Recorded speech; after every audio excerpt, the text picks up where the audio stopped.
le livre sera sauvé par le judaïsme. Le livre sera sauvé par le judaïsme. Ce n'est pas de l'ethnocentrisme. C'est Franz-Olivier Gisbert qui m'a un jour fait cette confession. Il me faisait remarquer que avec le livre électronique, sur nos iPads, nos tablettes, on lit maintenant de plus en plus de manière électronique.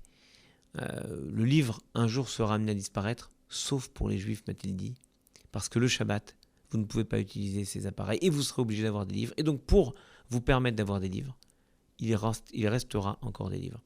Mais de manière permanente et très forte, la Torah, le livre, qui est le livre, la Torah nous porte et nous sommes ceux qui conservons ce lien au livre, ce lien à la façon qu'on a de raconter et de lire une histoire, de lire et de relire une histoire. Le Talmud dit, il n'y a aucun rapport entre celui qui étudie 100 fois un texte et celui qui l'étudie 101 fois.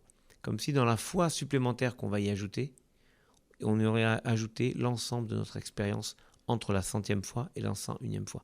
Et cet attachement au livre, ce qui fait que lorsque, par exemple, on reprend un vieux livre de prière et qu'on a le sentiment d'y trouver non pas simplement du vieux papier, mais qu'on a le sentiment d'y trouver la trace, l'écho des prières de ceux qui, depuis des centaines d'années parfois, se sont penchés sur ce livre pour y confier leur espérance, leur peur, leurs doutes et leur bonheur.